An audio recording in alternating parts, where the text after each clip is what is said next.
Yeah, Prashant.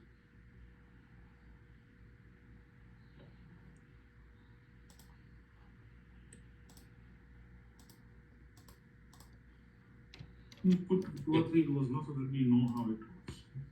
Okay. Yeah. Just save it so that it is we can, in case by mistake we close it, we don't have to work on it. Just save it somewhere.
Shall I make more?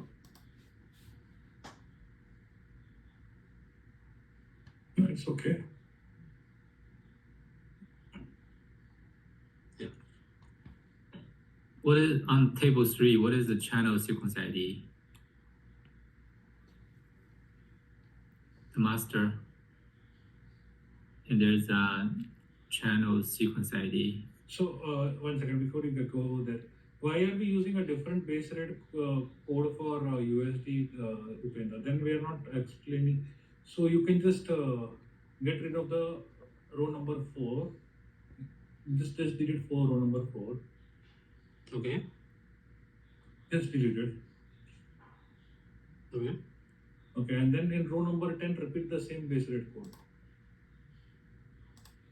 Row number 10, repeat the same. Because we are saying that in the same base rate card, you are getting 2 different currencies, right? Yeah. Only then you are able to explain the data model properly. Okay. Right? It is a master child relation. Go down now. And repeat the same request ID 1111 both. Okay. Yeah.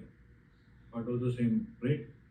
Now Right. CAD in the base rate master, you are saying it is what is the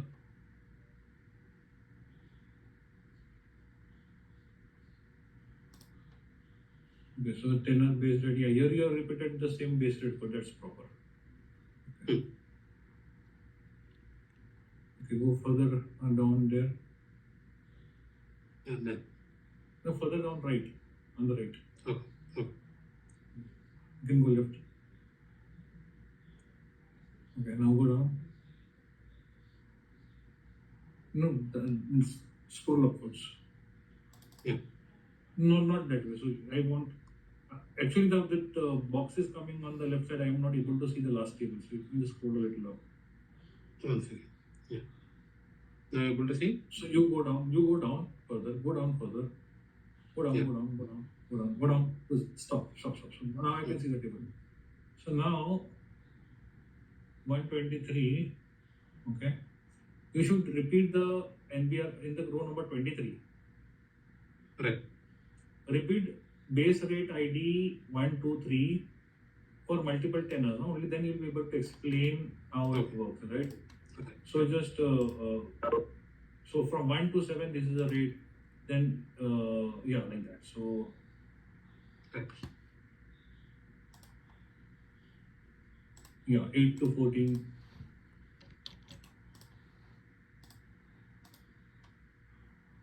Right, like that.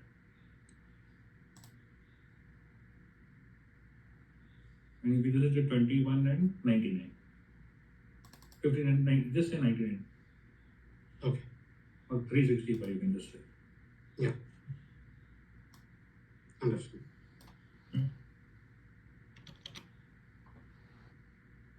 Then you can repeat that for USD.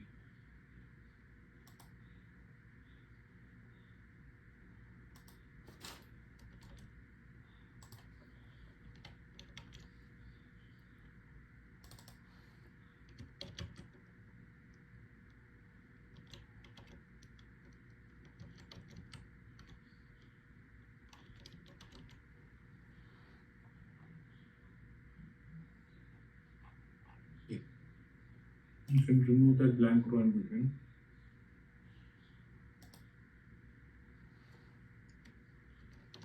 Right. Just put the grid for all of them.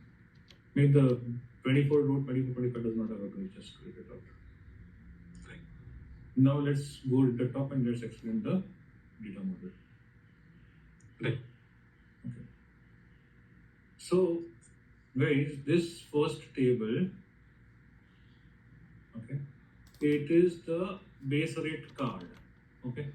So the way we look at it is, normally in banks, what we have seen wherever we have implemented, normally there is a base rate card, okay, and that base rate card there are multiple currencies, and for each currency there is a base rate code, right? So here what we are saying is that this test base rate is the base rate card, okay. The data model supports multiple currencies to be reported under that single base rate card. Okay. So that's the reason Prashant, sorry. Prashant, quickly, just so that our understanding is we are on the same page. When you say base rate card, you mean something like LIBOR, CDOR, and all that Yes. stuff? Okay. Yes. Okay. Yes. Good. Okay. Thanks. Okay. And then under that there will be a CAD currency. So we've taken an example of two details. One is the row number 9 and 10 is showing the CAD currency and the USD currency. There are two rows here. If you see the first two tables, apart from the base rate code, and in the second table, the breakup of that base rate code in two currencies. Apart from that, everything else is not much of relevance. Okay. Request ID 11 is just telling me that this all package came together as a part of some request ID 11. Okay. But then apart from that, flag closed, date closed, all of that is going to be flag closed always be null. No, sorry, and the others date closed, date reopen, closure reopen, reason and all of that will be null. Error code, error description, request status and request. So the column, I'm just focusing on the first table, which is base rate underscore code.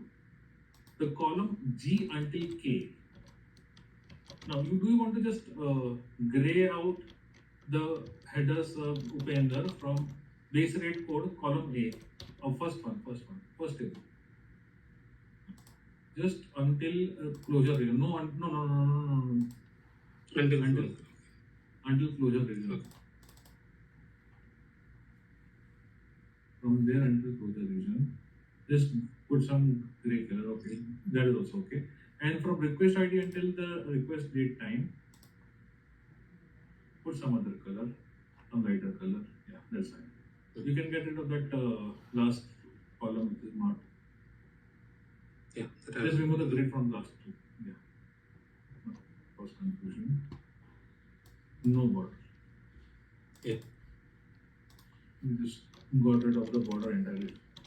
Last one should have a border. Right. So this blue header ones, those are interface related columns. They are not stored in the ultimate maintenance table. They are there in the interface staging tables, but not in the maintenance tables. So here I'll just explain a little bit concept. When data comes through an interface, it gets stored first in the staging table, and then there will be some validations and all of that. And then based on that, we'll respond back saying that whether if it is a REST call, then there will be immediate synchronous response. If it is a MQ based call, we will say that this data that you have sent to us is not well received because the format is not good or some error, whatever it is, right? So this full row, okay, all the columns, they are there in the staging table. But once the interface is successfully processed, the data will be taken from here and put into the maintenance table. In that maintenance table, these blue columns will not be there. It will only be the yellow or green columns which are there, which are stored in the main maintenance table, because only they make sense over there. Are we clear until here? No. So, So I think, I don't know, if we need to go through this table structure in details. Appreciate that. It's great, a lot of details. But from bank interface point of view, I think the focus should be what are the data elements? Okay, if you talk about API, REST API integration, assume you will have a REST API. We just give you call for that REST API for different interest rates. Right, so I think we need to look into that API, REST API. This is the same API interface document data that we have. So these are all parts of that API call. I still don't get it. So we are looking at 4 different sections for different tables. If we make API call, what is the set of the JSON? Yeah, it will be nested JSON. Yes, it will be nested JSON. So if there will be a parent node which will have this first table as attributes, okay, then there will be a child node which will have the second table, which is the base rate. That's the reason why I took you guys through this whole journey of understanding the table structure. Because unless you understand this table structure, you will not be able to understand the JSON that you have to prepare. So all of these. So first one, the table number 1, okay. Just highlight that whole thing. Yeah, until there, yes. This will be the first parent node within the JSON. Then there will be a child node, okay, which can repeat multiple times, which is the base rate currency. Okay. So there will be the CAD, and then under CAD there will be further one more node, child node of row number 14, and then there will be a further child node of can you just scroll down? Keep going down, because I can't see that my box is coming in between. So then under row number 14, 19, 20 and 21 will be further child node. So there will be 4 level of children. And then again back to the second level, and then go up now. So then row number 10, the USD entry will come, okay? That child node will come, and then the child of that USD will be row number 15. And then further below that row number 15, there will be further child node of the last 3 nodes, rows. So that is that's why I told Upen, you should have that JSON sample also, okay? Right. So that it is easy for people to understand how it is going to be. Right. Let me just recap the relationship. So one base rate can have multiple, one base rate code can have multiple base rate currency, right? One to many. Yes. Okay. And then one base rate currency can have how many records in base rate master? Okay. So from the interface perspective, there will always be only one single record. Okay, Okay. because what happens is, so let me explain it this way. What we have done in the interface, we have just taken the table structure and punched it into the interface documentation, right? Mm-hmm. What happens is that now this is day one, this is what you send it to me, okay? So in my table, the way I store it is 17th April is a start date and end date is null. It does not end. So this base rate, the last table where actually the rates are specified 5%, 6%, 7%, okay? The column F, you can just highlight Upender.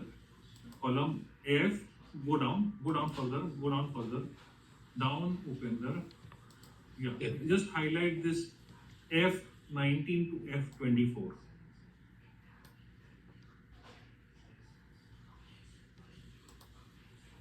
F19 to F24, not G, just F. Oh, yeah. So one column F. Yeah. Yeah. Row 19, This 24. much, yeah. These are the actual base rates, right? So 5%, 6%, 7%, this is applicable for CAD currency, and 6, 7, and 8 is applicable for USD currency, okay? Mhm. Based on the tenor of the loan, okay? And it is applicable from 17th April until eternity. Now, suppose on the 18th, you again make an interface call with the start date is 18th April.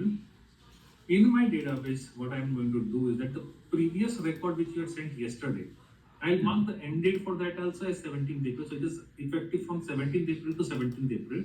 The start dates and the end dates are inclusive. Okay. So it is only applicable for one day. And the new interface call that you made to me on 18th of April, that will be 18th April end date null. So it is from 18th April effective until eternity. Now suppose for the intention is that suppose for 4 days you do not give me a call, okay? And I have a mechanism of saying that, okay, if I don't get the API call, I'll continue with the same base rates. So 18th, 19th, 20th, 3 days, the same base rates will be applicable, which were given to me on the 18th April. Now on the 21st April, if I get another call, okay, the record with 18th April, the end date will be stamped as 20th, and the new entry that comes in because of the new API call, the start date will be 21st April and the end date will be null, so the new rate will be applicable for 21st April onwards. So, now, go up now, Upender. So now this calls that I keep getting, okay, the first table, base rate code and base rate currency, I will not update anything on those two tables internally. They will remain as it is. Only new rows are getting added for every interface call only in the third and the fourth table, because those are with effective start dates and end dates. Getting me? So from actually speaking, there are a lot of columns which we can do away with, and you're right. You should be giving me a call with only API level details and not the full. But unfortunately, or whatever, I may reserve my comments on that. But strictly speaking, currently the interface document is, or the interface is designed as such that it is just taken the database structure and put it in JSON and said that you have to use this. Okay, so this is how it is today. I'll just explain you how it is working today. We can have a conversation, and if there is a requirement that no, you need to simplify this, we can take this up separately. But right now, this is the interface which we have, which is a direct replication of the database table structure. Yeah, I don't want to introduce, customization just to simplify things. It's okay. As long as we understand that, it's okay. Okay, all right. Okay, so Upender, now just get rid of row number 7, blank row. Yeah. Okay, and then just do the color coding here also for the headers. For the headers, the one below that. Yeah. Up to date reopen. Date reopen. And if you can attach this Excel sheet, to the conference page, that would be great. Yeah. Yeah.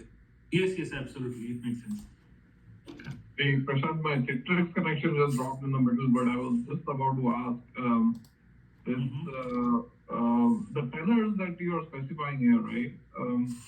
Are these, I mean, that they're, I'm guessing they're more for loans and, mortgages and all. And this maintenance is really for notional pooling from our side, right? So Normally for personal pools, generally many or most of the banks don't even go for that tenor-based rate. So they just provide in the fourth table. They just provide one row with like one tenor from is 1 and tenor 2 is 99 and just one single row. So it is applicable for the whole tenor for everything. Right, so it's really not applicable for this purpose then. Nah, most banks don't use it. It was for one particular use case we added into our data model, and then not many people have used it after. So what happens, Sumesh? Like I will listen to you and Frank, and I will say, oh, what RBC is saying, it is logical, and others bank will also ask for it. So I add it in my product. Yeah, no, I get it. Yeah, totally. Yeah. Many other times it gets used, but then sometimes my judgment may not be 100% good, and I think that something that RBC is doing is good. I'll add it in my product, but then no other bank ends up using it, right? So what it stays in my product. Yeah. So, And sorry. So Yeah. Good. do you know for rates, for ADA type of accounts, is that rate different for different clients? Sorry, say that again, Frank. Which type of account? For ADA account type, does client negotiate their rate themselves for different type of rates? Not sure they could. I mean, I think this we could check with business on this. But this is like a base rate, right? If they negotiate, there has to be a spread by customer, I guess, Prashant, right? Okay, so this is only for base rate. Yeah, this is only for base rate. Yeah. But if they negotiate their own, tiered rates, and That's then different.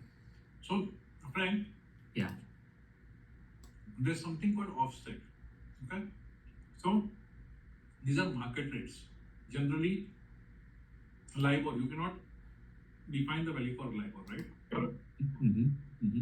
So these are market rates, and then there will be some rate codes that RBC might be governing themselves, obviously under the jurisdiction of the government, whatever rules they have for the prime lending rate and all. But these are market rates. No, I think what Frank is asking, Prashant. I understand what Frank is asking. So I'm just explaining. Yeah. Okay. Good. Please. So the market rate for LIBOR is 7%. You cannot change that. But Okay. now your customer is a very prime customer and you want to give him 7.5. So that 0.5 is the offset which you do at a pool level or at a intercompany lending level. Okay. So Okay. there when you do specific arrangements for specific pool ID and all, that is where you add that offset of the customer. okay, and then that's a bank admin type of they're gonna have to enter those offsets. Yeah. for So different- when you are doing your pool setup, in your Yeah. pool setup, you have option to use a fixed rate or a market based rate. Okay, If you're using a fixed rate, you can straight away say that to have with whatever base rate code this interface is useless for those customers. You are saying there's a fixed rate of 6% or 8%.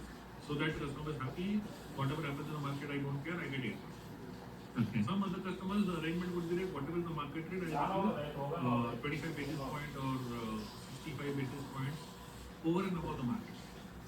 okay, So there you will see that base rate so and so. So I'll attach this base rate code with you, okay, and along with this base rate code, the offset is 65 basis point. So every day, whatever rate is available in the market, that customer will get 65 basis point additional on top of the market rates. gotcha. So this table is only for that base rate, and Only for Sumesh, the base rate. Yeah. Smash we're saying like only LIBOR rates. That's the only rate that we're gonna put here in the US. Okay, all right. No, I think there is flexibility. We could, you know, we have to check, you know, what we have in the system and how the business wants to deal with it, right? I think Canadian market also there are some specific rates. And LIBOR is, Prashant, correct me if I'm wrong, LIBOR is not available after July, right? I think they have replaced it with something else. So basically, Yeah. Okay, so Sumesh, I leave it to you. Maybe check with Eric as well. Like what kind of rate or what are base rate we're gonna use in terms of pooling and in the company. Yeah. Okay. And just one quick one, Prashant, whether this error code, error description, when is this populated? I mean, is this something that you send back as a response? That's when it's populated, or how? Ideally, these two columns also don't make a sense. They make a sense when it is a request response. So I'm asking you, give me the data for this base rate code, but you won't find that base rate code in your system. So you have to give an error code or a description. So Correct. generally, in just push mechanism, this columns also don't make sense. Yeah, we should not send like an error code to this to interact. When we get an error, we are trying to get like a read from our downstream systems. We should try to fix it, right? We should retry, or like if we a couple of retry is still not successful, then we should notify our SI team, etc. Like we should not have a scenario we just send a empty rate with error code to interact. Doesn't make sense, right? So yeah, we should not send anything that's error to interact with this reference data here. Yeah. And okay. And request ID and all, is there a format? I think it probably is there in the specification, right? Yeah, it is there. So Prashant, like as a day one setup, I would say like the first two tables can be set up as a day one, or even the third one, because base rate once you set it, code will not change, currency will not change. Even master, because the master seams doesn't change either. Yeah. The third table will change. The first two will not change. Why would the third table change? Because your rates will change day by day, right? But the currency, like the third table is just like the start date is pretty much fixed. Update, I would assume it's like an update of this records.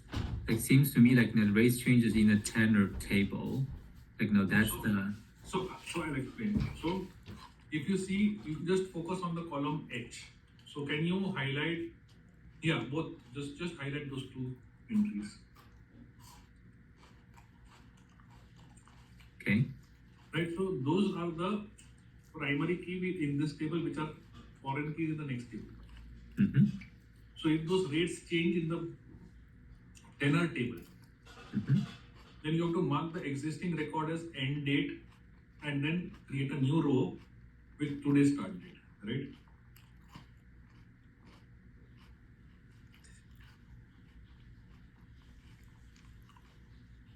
But then when the request ID is going to change as well, like if you have a new one, will request ID change?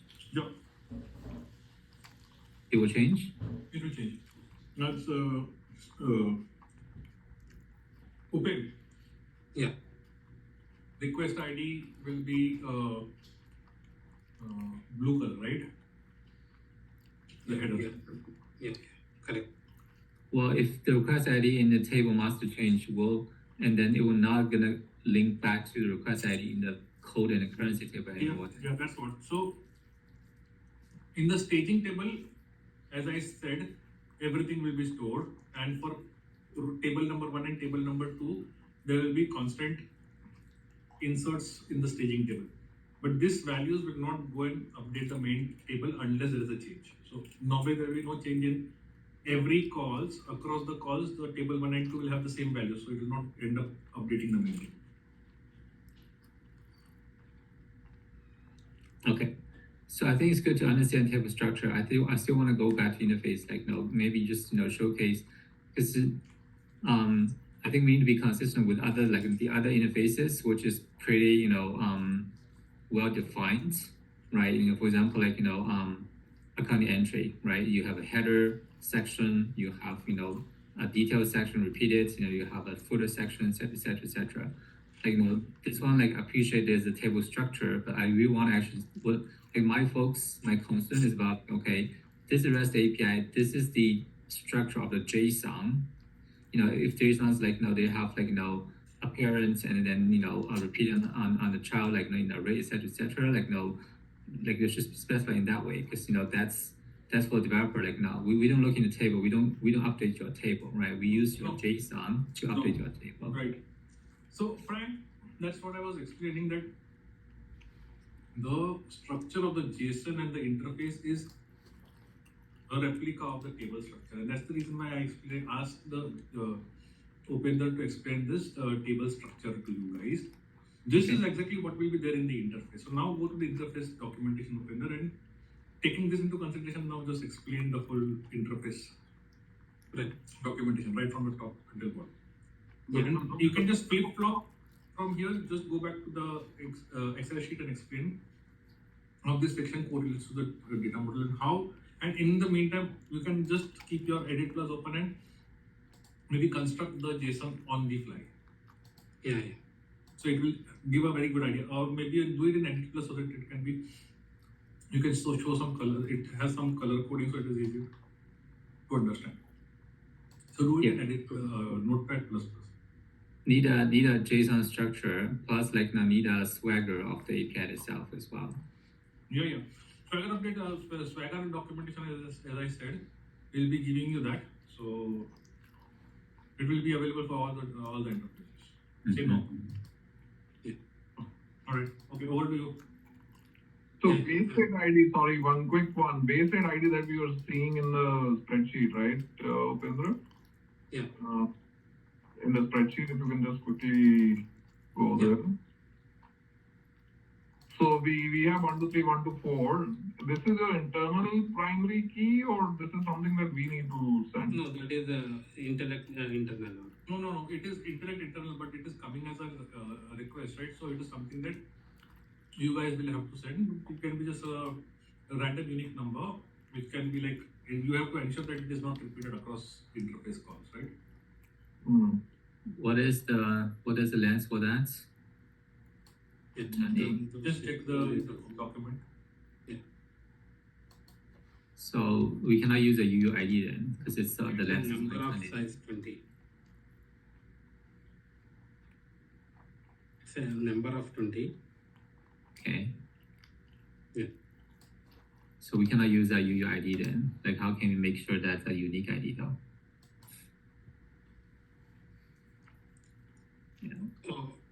It could be a sequence, right? Prashant, it could also be a sequence number. Right.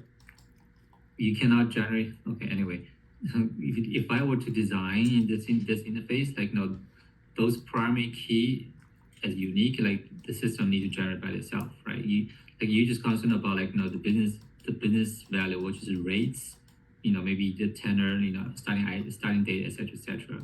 Those primary key, especially those technical primary key as a unique ID, it should be just generated by the system itself, right? So in this case, I would expect an interface would be just couple data elements, even the currency code, it should be currency code, base rate code, currency codes is static. Just day zero setup, we already know what are the code that we're gonna have to provide, what are the currency we're gonna have to support, and then the interface would just okay, for this currency code, this currency, this is a rate, this is 10 ID. The rest of technical field should be just be hidden from the interface itself, right? Because it's technical field behind the scene. My worry, Frank, my worry is if you can go back to the spreadsheet again, Upender. Yeah. Now we'll have to maintain, see this base rate ID is tied to the base code and column and the fourth table, right? It purely works on the base rate ID. So Frank, for every day, we'll have to have that relationship in RPC tables as well, that this base rate corresponds to this base rate ID. And then only we'll be able to send that base rate ID every day for the fourth table. right? The like if the It base would be, no. no, Sumesh, it will be running number every day. It should change. If it's changing every day, then the base rate master also changes every day, the third table, right? So Yes. third and the fourth will change every day. First and the second will remain same throughout. Okay, so that is also repetitive. Okay. Oh yeah, there's date there. So whenever we send, we need to generate a new ID. Okay. And this type tenor is mandatory, Prashant? The days, months.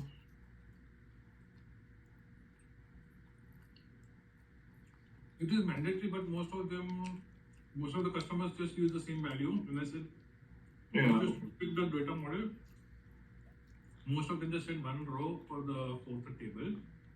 In which case it is always a D, and it is so type tenor is D, and the tenor from 2 is like you can hard code it to 1 and 99. Okay. So basically, every type of base rate per currency, we'll have one row, right? That's okay. Yeah. And in your conference page, I don't see the base rate ID in your master section though. If you go back to your conference page, So code base rate is the base rate. Here the NBR base rate ID is the base rate ID. We can see, right? So in the Excel sheet now, I will map this column name actually exactly the same, so that while preparing the JSON, we need to use this key only. okay.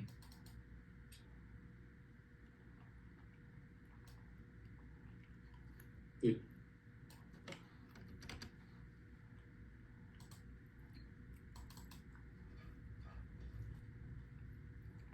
Can we build the JSON so we can know Yeah.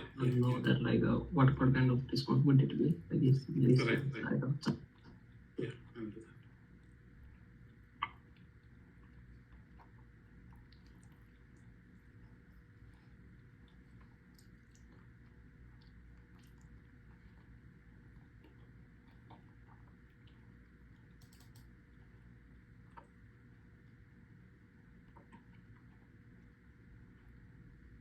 Prashant, all this will be a part of the user training as well, right? So that, if there is some failure, it can happen that, the users may have to maintain, in an emergency situation when the interface is not working, right? Maintain manually in the system. So just making sure that all this is part of user training as well, the screen. Yeah, it will be. So you have a UI to enter the base rate. There is a UI. I'm not sure whether it is open by default in the product or I will check, but I think there's a UI for this. Okay. Yeah. Okay. So that's a good point. Like now, just worst case, like now, we cannot make the auto upload daily work. Or one day it's just not working. So Sure. there's an operational process to manual enter for that day. No, sure, no, absolutely. Mm-hmm. Okay, so Prashant just confirmed that there's a UI to enter the base rates daily.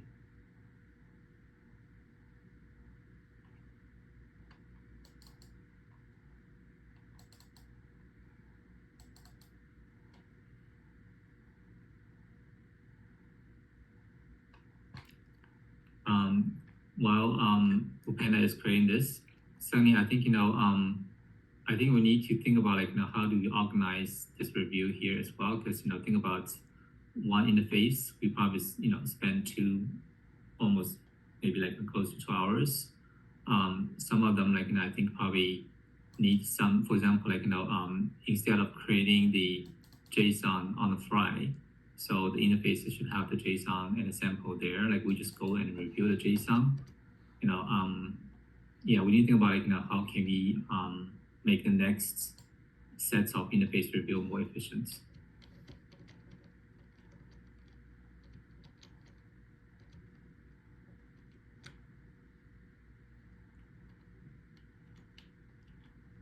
Are you on mute, Sunny? I'm sorry, I didn't realize I was talking on mute. Okay. Let me have a chat with Prashant because my assumption was that we have all of this available in our Confluence. No. Yeah, I think probably want to go through like now. Some of them is yes. Some of interface, already have all information. We just open it, go through, the elements, and then there's a JSON sample attached as well. So we just need like the structure. We don't have to really understand structure. We just need to understand data elements. But in this case, Okay. we need to understand from both structure and data elements. Understood. Thanks.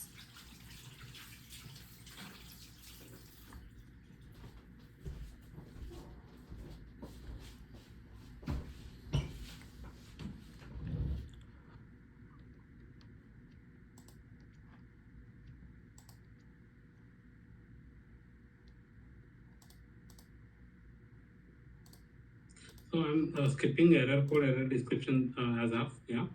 Sure.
In the meantime, Sunny, can we just check what are the other topics we wanted to cover?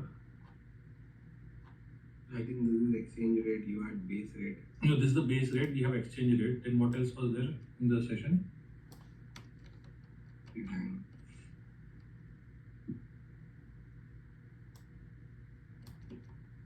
SSO we did in the morning, so that's done.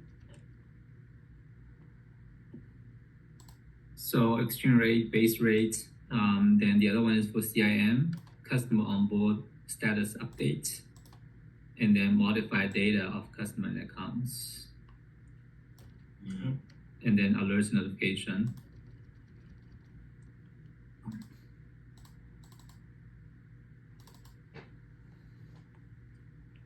Already upload exception queue for onboarding. Inquiry, customer search and customer details. Which one you think we should take? I think those three we already did. Customer search, detail, and account lists. We're good. You're good? Yeah, customer search, customer detail, and account list inquiry. We went through all the details and data elements as well. Okay, so you're suggesting we need not go through that again today? No. Okay. Uday, unless you have any other questions for the three APIs that we just went through last Thursday. We are good with it, Frank, but there are some few fields which need to be decided yet. Right. So I think the OD limit is one of them. Like we just decide like OD limit you don't have to provide from your integration. Okay. Yeah. Any other data elements? Maybe just check with Ramesh, and then if Ramesh cannot answer, maybe Ramesh can reach out to Philip or Uday or Prashant to clarify. But overall, I think we should be good for those three interfaces, right? Okay. Okay. So then we just have exchange rate to go through. We can. What is this plan for tomorrow? I think we should continue though. Yeah. That's what I'm saying. That what goes further than tomorrow. So then, if we'll keep all this ready for tomorrow's interface. Exchange rate is also of the same style. Yeah. Frank. So we'll come into the session with those these details. So we Exactly. just click the exchange rate very quickly. Yeah. Okay. We have tomorrow. We have internal account balance, request and response, and That also we've gone through, right? Wait, I thought balance is for DDA team. We're gonna have to wait for Greg to come back. Okay. so we won't touch that tomorrow. Then we'll go through the payments messages, third-party bank account balance request, intraday account balance response, EOD upload again. We may have to park it. Intraday transactions and third-party bank accounts, like all empty messages. Okay. Makes sense. So, do you want to go with the payments team tomorrow, or you want to continue with like the BFS team? See, what we can do is with your team, I think we'll be left with exchange rate for tomorrow. And I think it's more than exchange rate, right? We have like probably 7 to 8 different interfaces to go through.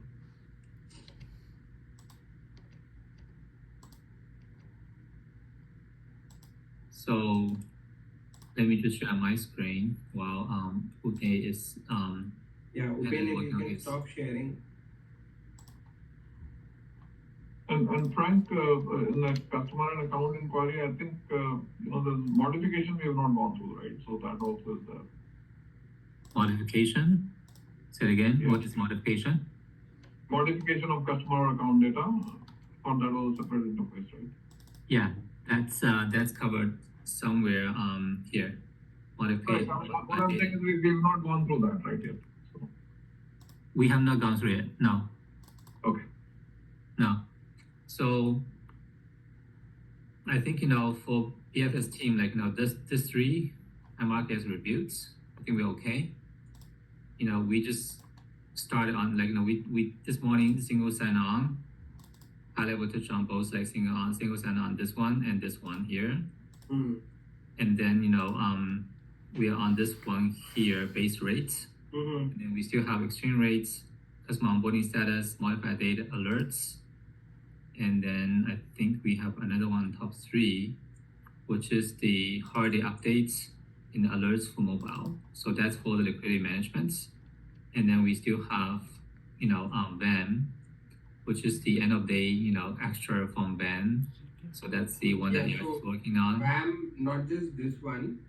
Okay. I think there are 2 or 3 more here, and then you have something in 3 as well. So for VAM interfaces, we'll have sessions on Wednesday and Thursday. Okay. Wednesday morning is for end state architecture, where I'm expecting you or Craig or Simran to, present the end state architecture that you guys were working on internally. Okay. So who's have gonna- tomorrow's day where we can cover all these that are left with your team, and we can also cover the payments one. So I will leave it up to you to decide when you want the payments team to join. I think we'll take the payments team either in the second session tomorrow or on Wednesday.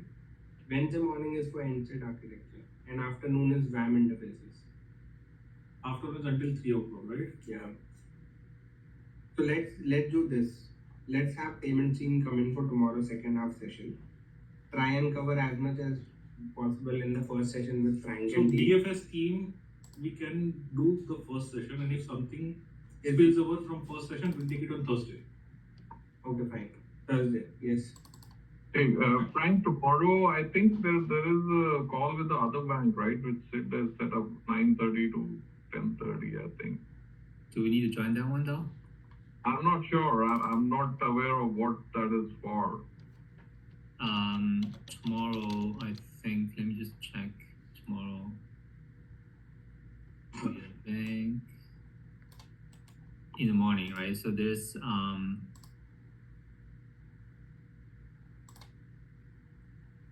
9:30, the work stream discussion between RBC and HSBC. That's the one, right? Yeah. Am I reporting?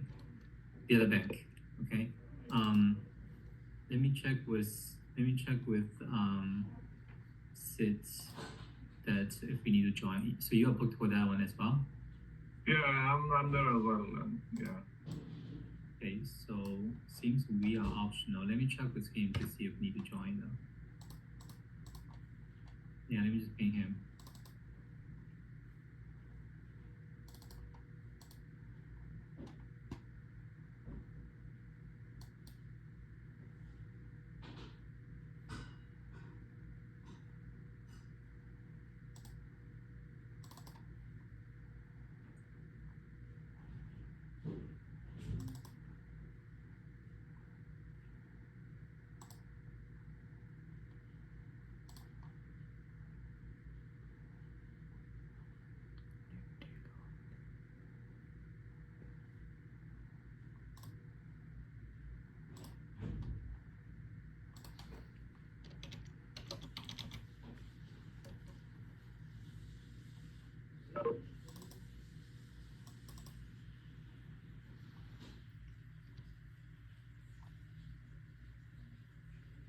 What are we doing now? We're going to the other one.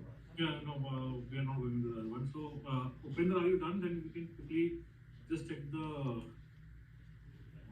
JSON, and we can then probably try and see how much of Excel we can cover. I'm sharing this.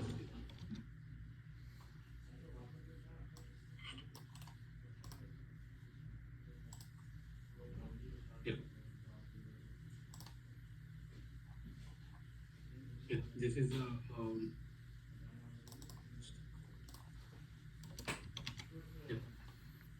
this is base rate code. As we already discussed, it will be one record for base rate. And if you see here, key values, we are having the base rate and base rate description. This is base rate description. And the others as a flag close date start and update close date reopen. This will be blank.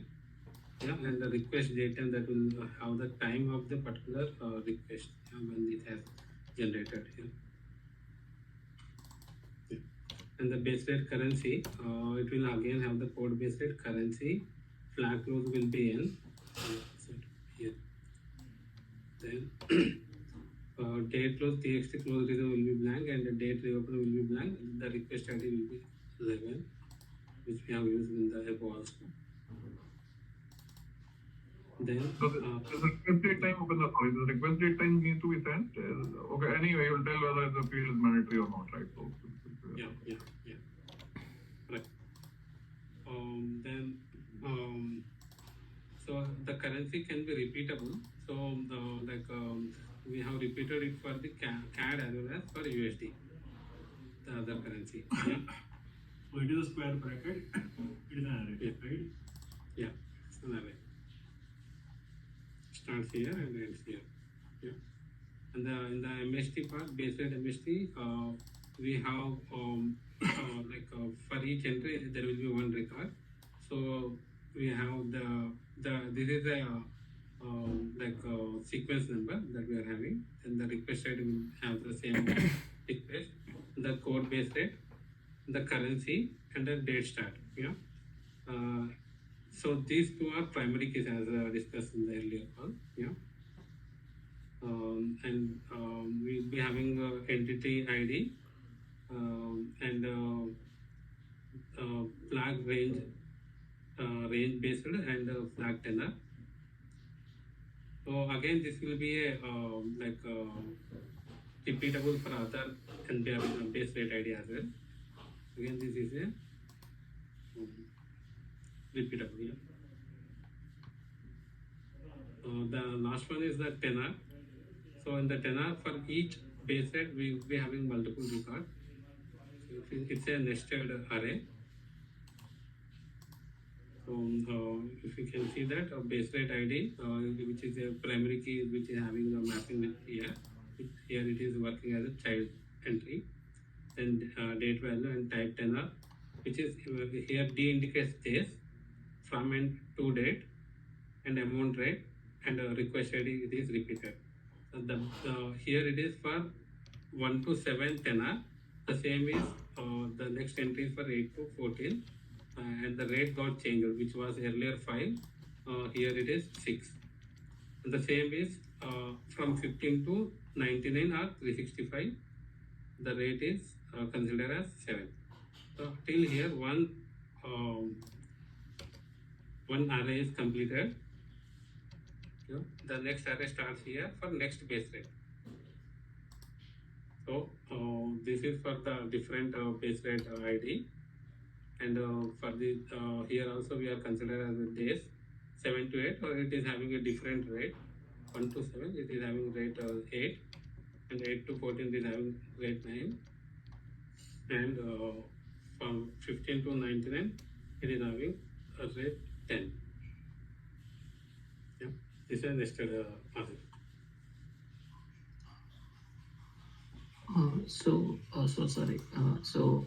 All these arrays are under one parent, right? They are not inside any of the other parents. So it is not parent, Yeah.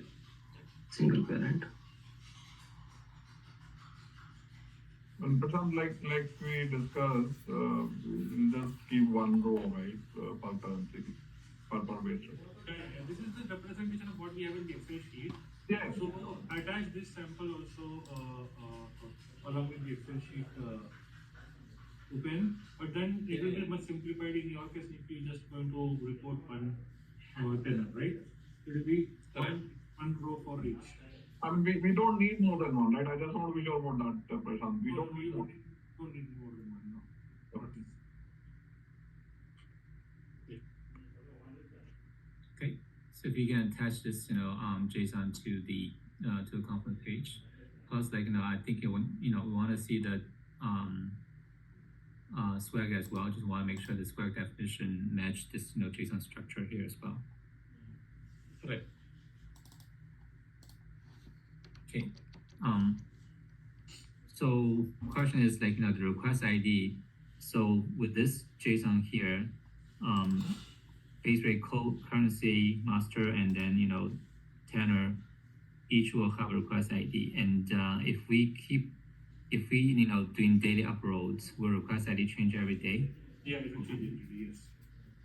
Okay, it will need to change every day.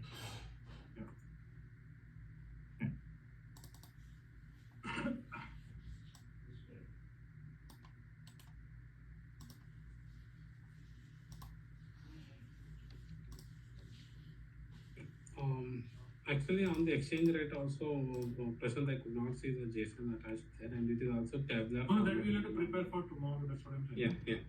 Yeah. So now we've got just 14 minutes left on this meeting today.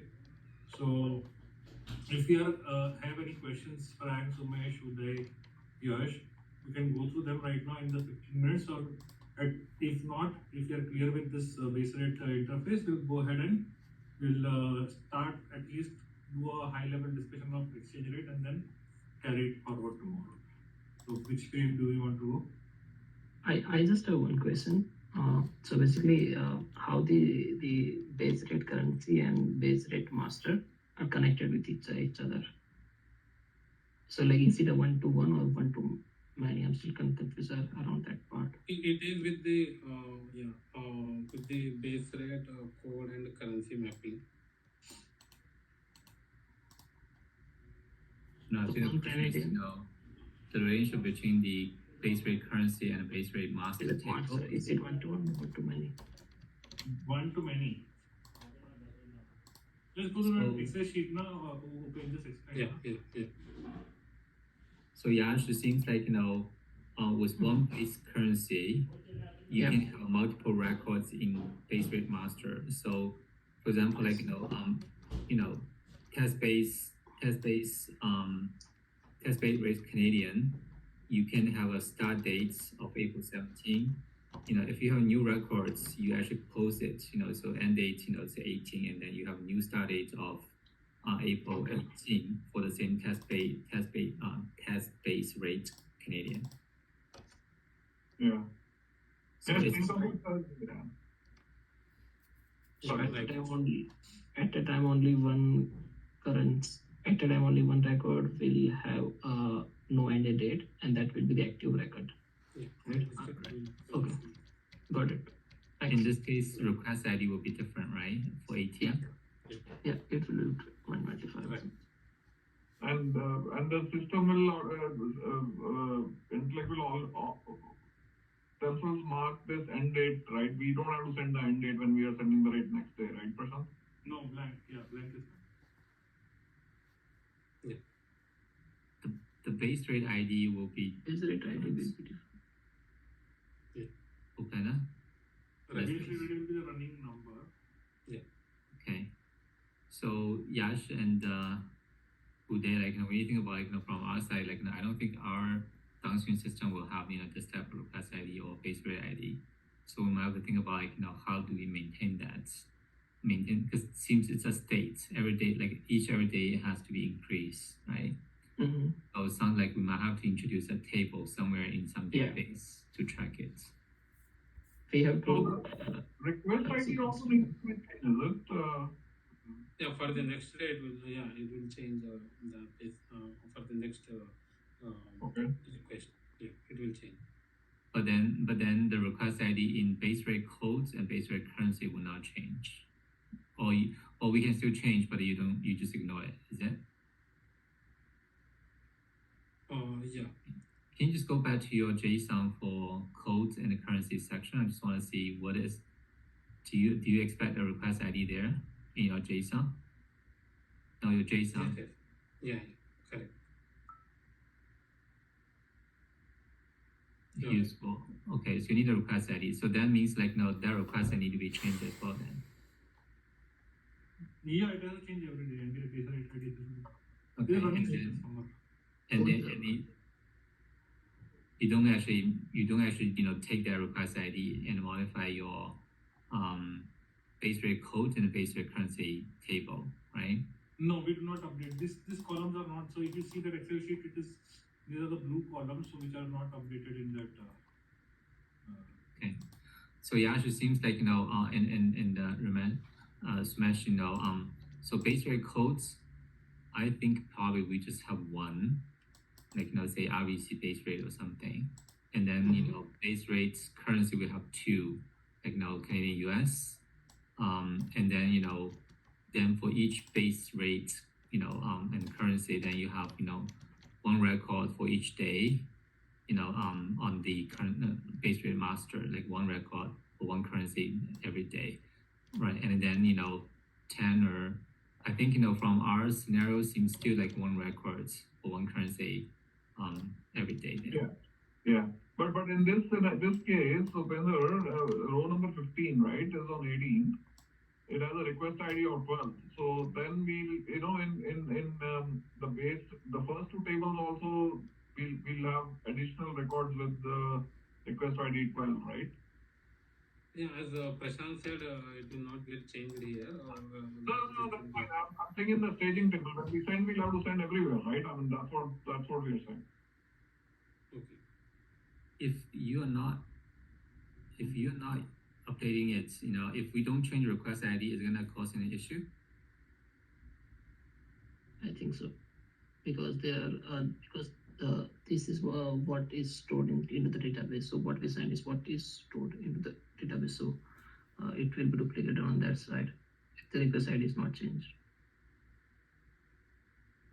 That is my assumption. Yeah, but Prashant said the request ID will not be updated on the base rate code table and base rate currency table. It will Right. be updated in the staging table, but not in the main maintenance tables. Okay. So your string table still require it's different. Yeah, staging table will require it to be different. Yes. Okay. And when you read your your conference page, for example, let me just take this one as example. So base rate master or currency, I think maybe currency, yeah. Base rate currency table, your column code underscore base rate, code underscore currency, and then request ID, they are all primary key. Does that mean the three fields will combine together, become a primary key? Base rate code, currency code, And request Yeah. ID. Request ID. Yeah, in staging table, yes. In staging table, yes. But, So three fields together as a primary key. but in the main maintenance table, it is just the base rate code and the currency. Okay. So yeah, I was thinking about because the code base code underscore base rates is 20 digits, and the request underscore ID is 20 digits. Maybe instead of we maintain something in a table, can we just use a UID and split it? First. I think so. We could try that out. We can always convert UID into a string, and maybe we can limit it to a certain character. Limit that. Yeah, because if in interest table, code base, code underscore base. Let me just show you. Yeah, let me show this diagram here. Sure. Open, you can stop sharing. No, I can just take over. Don't worry about it. So for example, this currency, right? The three fields together, it's a primary key. Code underscore base rates, then request ID plus the currency, right? So this is 20 digits. This is 20 digits. In the UID is 36. So we just take the first 20 digits, put it here, and then the other 16 put here. It will guarantee it's gonna be a unique primary key. Yeah, that could work out. Right. So in that case, we don't have to maintain a table for tracking. Yeah. And you Yeah, can just that's do a fine. simple trick here. You can just put YYYYMM DD and HHMISS. The Sorry, say Julian again. date.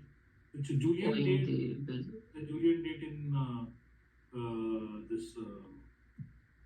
So open, just write down. Just open a notepad. Yeah. Open just So you want- Yeah. Now Frank is sharing actually. Oh, Frank, I yes. see. So Frank, you can just open a notepad, please. You want me to open it, or you want to open it? Yeah, and you open, you can also open. So share Yeah, your I'm sharing. Yeah. Yeah. So just open a new file. Yeah. Okay, just write down capital Y,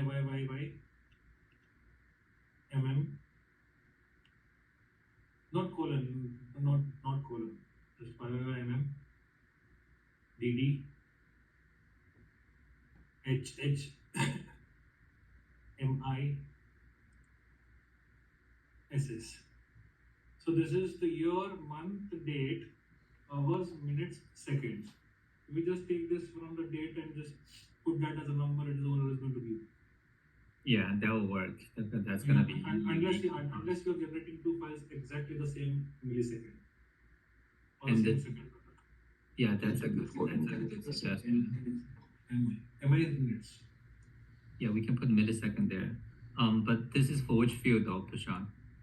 This for request ID, the NVR based rate ID, or whatever that. Can you just do that? Upendra? So instead of using UID, it's like they are advising to use this format, right? So in the request ID field. Okay.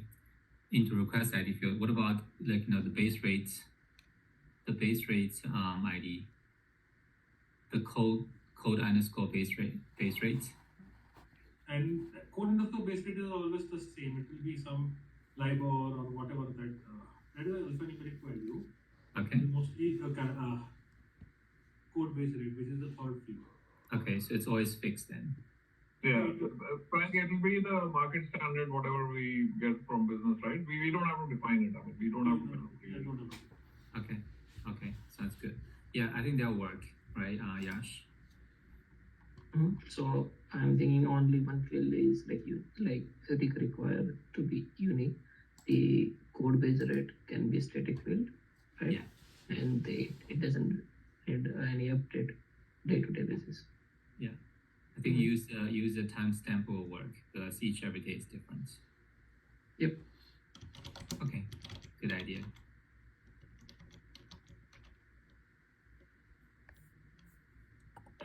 I think we probably have. Let me see how much time left. You've got 1 minute left. 1 minute left, right? So let's clear up tomorrow. Oh, I think I booked it to 3:30. So we 3:30, yeah. Yeah, still have half an hour. Okay. So we can go to the exchange rate quickly. I will then go. Because I have to go there. You carry on. I have to go home and come. Okay. Welcome. Frank, you will be setting up the invite for tomorrow morning too? Yeah, I just want to recap. Tomorrow morning we'll continue with the BFS interfaces, and then tomorrow afternoon we will do the EPT, the payments. Payment then, okay. Okay. Okay, Yeah. and Wednesday morning we'll do NSET architecture. Sure. Do you want me to book those sessions? Yeah, please. Okay, and the Wednesday morning, I think Wednesday morning should be good enough to go to architecture. And then what about Wednesday afternoon? Wednesday afternoon is again for WAM interfaces, for all the WAM interfaces you've listed here. Plus Okay. Jaya also pointed out to me a couple of topics that she wanted to discuss. One of them obviously was end of day, which we will have to park for now and do it once Greg is back. And we'll do Yes. one joint end of day conversation. Okay. Apart from that, I think there was one more thing she was mentioning. So we'll club all of that together, and Wednesday and Thursday afternoon we'll target for WAM interfaces. Okay. Then Thursday morning, we should continue with the because I was expecting that we won't be able to finish all the payments in one, like in 2.5 hour session. But they have probably 6, 7 interfaces. So maybe do one for tomorrow afternoon for payments, and then maybe Thursday morning continue with payments, the rest of payments. Okay. But either ways I'm okay, because Wednesday and Thursday morning I had kept placeholders for NSET architecture. But if you think we can finish it in one session on Wednesday, I'm okay with that. I think so. One morning for the NST. It's only around 3 diagrams. That's it. So I think that should be 2.5. Okay, yeah, it's okay. Right now you just book it all and we'll see, if we are not able to get to NSET architecture, then we'll plan something else. Yeah, so I think I'll book tomorrow for BFS. Push on those exchange rate. The rest of the interfaces. And then tomorrow afternoon let's do the first one with the EPT, and then Thursday morning the second with EPT payments, and then Wednesday afternoon for then Wednesday morning for interstate architecture. All right. Okay. Okay. So, I'm sorry, Frank, when do we have the architecture review? Wednesday morning. Okay, this is for BAM as well, is it? No, then will be Wednesday afternoon and the Thursday afternoon. Like if we finish everything Wednesday afternoon, then we don't need it Thursday afternoon. But if we cannot finish Wednesday afternoon for all the VAM interfaces, then let's do one more on Thursday afternoon. Okay, because if you can, Mattia was checking with me, Frank, so if you could invite him for the VAM part, that would be good. Oh yeah. So okay. So you're not thinking of VAM requirements then? No, I'm not. No, Mattia is one point. I'll probably still want to attend because it's good to know what's going on, right? Okay. Can Yeah. you ping me Matthias' name? Like Sure. okay. I think I should put Scrum Master there as well because he needs to know about what's going on. Yeah. Okay. All right. So let me take it down. Yeah, on the exchange rate master, in this case, in case of both, we will be using this exchange rate if there is a transaction between two different currencies. In case sweeps or pooling, we'll be using the exchange rate. For example, if the sweep is between USD to GBP, so there will be an exchange rate associated with these two currencies. So during the sweep, the sweep amount calculation, we'll be using the exchange rate to derive the sweep amount. So for that, we'll be having the exchange rate master, which is a interface. Just like the base rate, we have exchange rate master. In this case, we are having only one single entity we are having. Just like if you can consider it's a table, we are having a one single table only for exchange Nice. rate. Nice. So if you can see the details, so we have exchange rate card, currency pair ID, effective date, bid rate, offer rate, bid rate. Sorry, can we just go one by one? Let's Yeah, I mean I'm going through all the fields and we'll go take. And for tomorrow you're gonna prepare the JSON as well, right? Yeah, sure. Correct. Yeah. Okay. So exchange rate cards, what's the value? Is that just that value, like what you did for the base rate? Correct. You're right. Okay. So Ramesh, we're gonna have to find out what should be the right value here. Like seems it's just static, you can't just come up with a name. Right. Yeah, there's no standard for this, right, Prashant? You can just come up with anything. I think USD CAD or something like that. No, The exchange currency rate pair card. ID is a similar thing, USD, GBP kind of thing. Right, but this is a primary key though. So okay, never mind. So you can just put say RBC exchange rate as rate cards. Combination of exchange rate card and currency pair ID, that Yeah. combination is a composite unit. Exactly. So the currency pair ID can be CAD USD, so that's one of them, or CAD UK GBP, CAD UR, you can, or vice versa, right? So then it will be unique. Okay. Correct. Yeah, no, what I was asking Prashant was that, this, like we in the interest rates, right? We know that there are market standards like LIBOR, CDOR, more, right? But here, I mean, we could probably come up with an intuitive name, right? It's just what currency pair we are defining in that. Yeah. So generally, even for exchange rate card, most of the banks have some predefined exchange rate card because this also comes. These are also market defined. Oh, okay. So you're saying where this is coming from, like Bloomberg, Reuters, something like that? Reuters or whatever it is. Those are the cards. No, this is for foreign exchange, right? So I think there is a standard like from capital markets or from like the bank for exchange rates, the currency pair normally like there's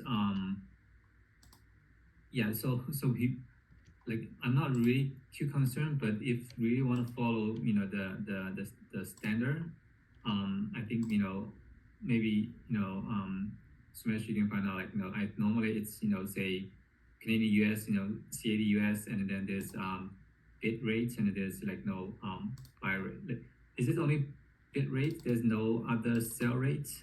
No, there is a bid rate, offer rate, and bid rate.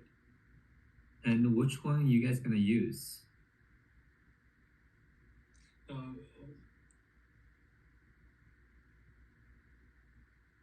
Sean, like no, I thought this is only used for indicative rates and then display like you want to convert everything back to Canadian as a report, right? So So which this rate is are you gonna used, use? from the application perspective, it is used for all your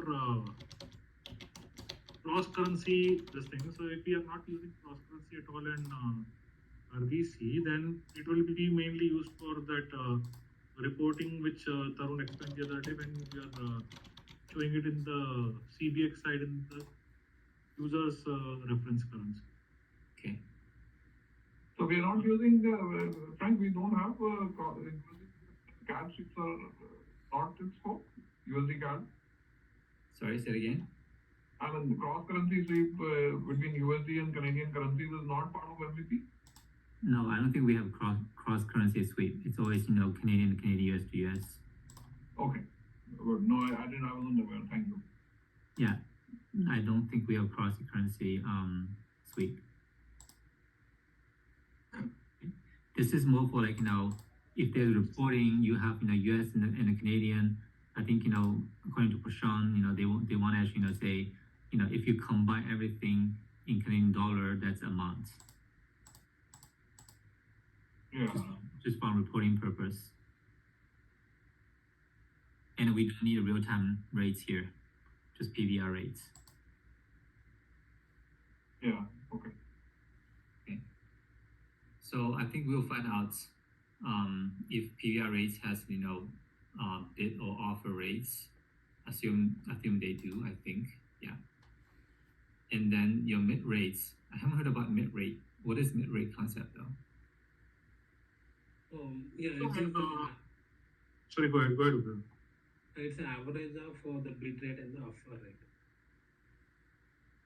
Is the average of bid and offer. So what is we never used the mid rate for anything. What is the usage for mid rate then? So internally, I will have to get back exactly where, in which calculations we use bids. So generally, if we use bid rate and offer rate most of the time. Mhm. So when the sweep amount is calculated in the currency one, Mhm. if you are bidding for currency two, then we'll use the bid rate, and vice versa. If the sweep is calculated in the currency two, then we use the offer rate. So Yes. those combinations will get you exactly how and in which case these bid and offer rates are used. Mid rate is also used in some case, but I'm not really sure because there are so many places where we use these exchange rates across the application. I'll have to get you kind of a metrics that which calculation uses which rates. Okay. First time I heard about this mid rate, like not in a FX deal words. But you say like in a worst case scenario, mid rate is just like take bid rate and offer rate and then divide divide by 2. Yeah, it can be applicable to you. Okay. And it's nullable, so it's optional. Then. I would say just let me get back to you. But yes, mostly nobody uses this. That's true. Okay. And I'll get back to you exactly how this to be. Okay, because from our foreign exchange engine, normally there's bid rate, there's offer rates. I never heard about mid rates coming from our FX rates engine. But if it's just only average and we just do a calculation, that's not an issue. Yeah, I think sometimes you'll probably use it to calculate local currency equivalent and all that, Frank, where But I don't know if it's gonna use like something a concept of mid rate though. Like first time I heard about it. Like I was working closely with the capital markets on real time rates, with PVR on indicator rates, etc. I cannot recall they return something called mid rates. yeah, no, my recollection of this is that, if you're booking an FX deal, right, let's say between USD and CAD, when you pass accounting, it has to balance by local currency, right? So they use a mid rate, if I remember right, to calculate, using a common rate between the two legs. But in this case, it may not be relevant. So I'm just thinking. Yeah. So Suresh, eventually we're gonna get the rate from PVR system instead of capital markets real time. So we just need to see what kind of rate they're gonna return and map actually there's 3 fields here. I suspect they might only return us one rate. So if it's only return us one rate, then we just put all the rate here for 3 of them because it's only for display purpose. If they return us a bid and offer, then I think we can just put bid and offer and then do calculation. If they return us 3, then we can put 3. But I suspect the third one is not there. Yeah. Okay. And then what is the name of the system again? You said PVR. PVR, yeah. PVR is they return what we call sundry rates. So these are rates pretty much don't change across the whole day. Maybe pretty much static. The rate is not super good, from pricing point of view. But that's normally when we display an exchange rate to the clients, that's rate and we just showcase, we call it indicative rates, right? More competitive rate is coming from capital markets. Normally industry call it spot rates or real-time stream rates. So those rates were much better. The client has to be set up with capital markets, etc. I don't think in this case we want to do that. Okay. All right. And Prashant, the exchange rate card field, right? That's really the source of the rates, right? And that's how we can, if you want to build a logical structure, we can just put the source of the rates as the exchange rate card, right, Prashant? Yeah, makes sense. And Prashant, when we update the rates, is that every day we update once, and there's going to be new record in your table? This will also operate exactly similar to the base rates. Okay. So it will be when you give me a new record, the previous one, the end date will be marked, and the new one with the start date and infinite end date will be. So you will insert a new record in table then? Yes, insert a new record. Okay. If that's the case, I'm just trying to see the primary key. Oh, you have a request ID. Okay, then it's fine. All right.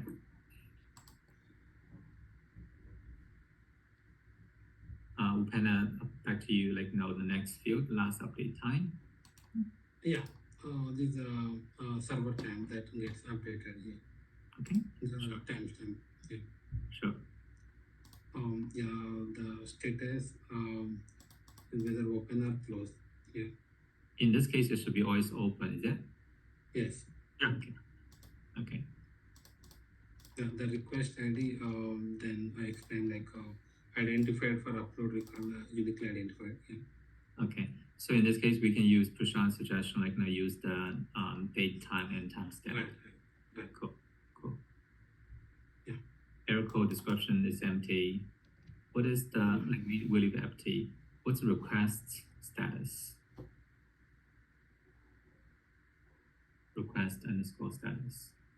It's an intermediate listed as a new progress and uploaded and rejected. Should we just leave it empty then? Yeah. Okay. And request timestamp then empty as well then. Yeah. All right. So this one's easy then. Yeah, this one's easy. Yeah. So if you can just put a sample of JSON file here and then Yeah, also I will upload that. yeah, also your API Swagger, that'd be good. Yeah. And which one is mandatory, which one is not? Yeah, this is null allowed is Yeah. no. That goes mandatory. That Yeah. will convert it into the earlier way. Yeah, same nomenclature if we follow that way, great. So, Sumesh, like, for MEP, we probably only need, I think maybe one, like Canadian to US, because we don't have other currency. Depends on if there's any multi-bank with other currency, but I haven't heard about that. So it seems like even with multi-bank, still Canadian US. So maybe like, for MEP one, it's just like, one currency pair, Canadian US with the daily sundry rates. Yeah, no, if we have, you're right, Frank, if we have cross currency in scope, then maybe, if we are using these rates, we'll probably have to load them more than once a day, right? But if it's just for reporting and for MVP, I think once a day is good. Yeah, I think this is only for reporting. Like, it doesn't have to be like, more like 100% accurate. Yeah. It's just an indicative like, rates. So I think, even once a day seems to be okay. Yeah. Yeah. And Prashant, where is the indicator for, whether if it's a direct rate or direct quotation or indirect quotation?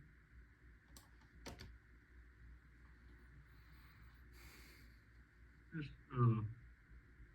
direct, indirect. Just go down, open. Open. Yeah, Yeah, go down. nothing is there. I don't think there's any direct. So how do we, if we load the rate, how do we know that it's CAD to USD or USD to CAD or something?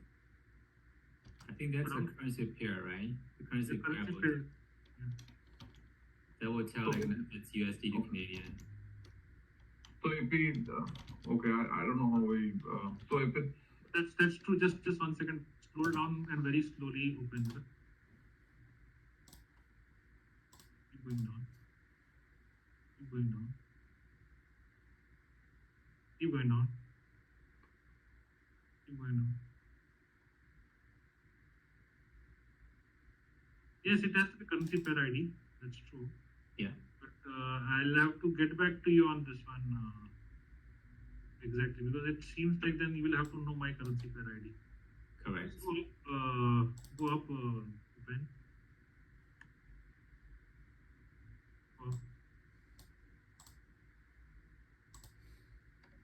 And then currency pair ID has to be like, you have to have a mapping of my currency pair ID. Then tell me whether Okay. it is or not. Can you So, update this? Can you what update are this the- field? Can you update this field, currency pair ID, and with all the values that map to like a currency pair? sorry, can you just go down 1 second, Upendra, again, guys, just focus on the currency pair ID field. 1 second. So what exactly do we put here? So if it is GBP to USD, it's a GBP USD like that. So I think, Upenda, like what Prashant is saying, like, you might have a predefined currency pair ID already, and then you already use that in your code already. So we need to get list of, your predefined currency pair ID in this field, and then we'll map to it, right? If you say, like, your currency pair ID number 1, I'm just making things up, number 1 or 01 is Canadian to US, we're gonna map to that. Or if you have something called US Canadian, like, 6 character, that's we're gonna map to that. Or maybe the code looks at the way it is defined, right, Prashant?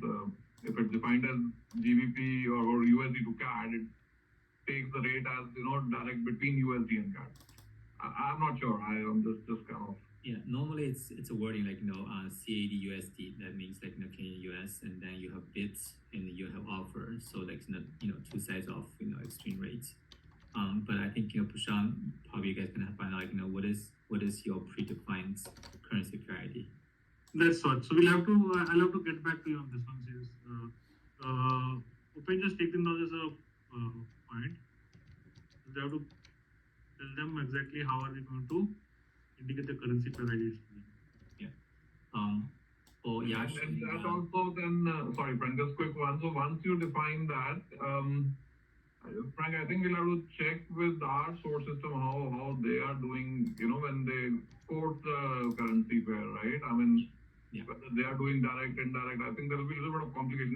We'll see. I think we'll yeah, it's okay. It's okay. Like as long as we know, what is the ID from Interact, we will do a mapping. We might have to do a configuration on our side. So if in our system, it's CAD USD is one pair and it's the code, and in Interact it's 01. We're gonna map to it. Yeah, no, I was saying that, how is it quoted? I mean, is it, direct quote or indirect quote? That's where I was getting at, Frank.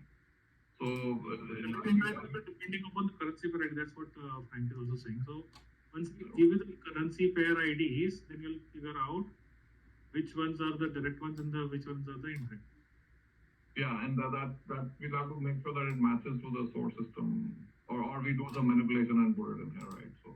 Yeah, the source system would not match. So think about it now the source system, you probably will make API call to PBR API to say, give me a rate of, Canadian to US bid and offer. So they were two rates. And then we map to this, bid rate and offer rate. As far as the currency pair ID, we're going to have to map to, the predefined ID that's in Interact. Yeah. Okay. So for Yash and Uday, it's eventually we're gonna find this API we're gonna call. This one is relatively simple. We just I don't think they have the multi-currency call at one time. You might have to call it one by one. Say give me exchange rate for Canadian to US, and then once you get a return, you map back to this list of data elements here. I think BizRockers are producer or the consumer of that API. Yeah, I think so. I had a talk with one that I forgot the name. Yeah. I think it's Andrew who was telling me that. Yeah. Yeah, they have indic rates there, but I don't know if they use capital markets API or they use the PBR API though. It's okay, as long as we get one pair of rates, it's okay. Yeah. Is it different on the both side or the same? It's different. The capital markets one is more competitive, and the PBR is more flat. It's different rates actually. Slightly different. It's not significant difference, but it's not close. Okay, and we are supposed to use which? I think either one is okay because this is more for reporting. If you say there's difference for 0.0001, it's not gonna be a huge difference for the clients. Okay. I'll find out from Andrew. Yeah, find out from Andrew and ask him is it capital markets API or is it PBR API? Okay. Yeah, and just mention this is indicative rates instead of real-time rates. Mm-hmm. Okay. So Prashant and Sunny, I think we are getting close, only 5 minutes left. So I don't think we can pick up another interface. This one is very straightforward, so we're good. So we can continue from tomorrow then. All right. Alrighty, guys. All right. Yeah. All right. Thank you, guys. I will send out a booking for tomorrow. So tomorrow will be,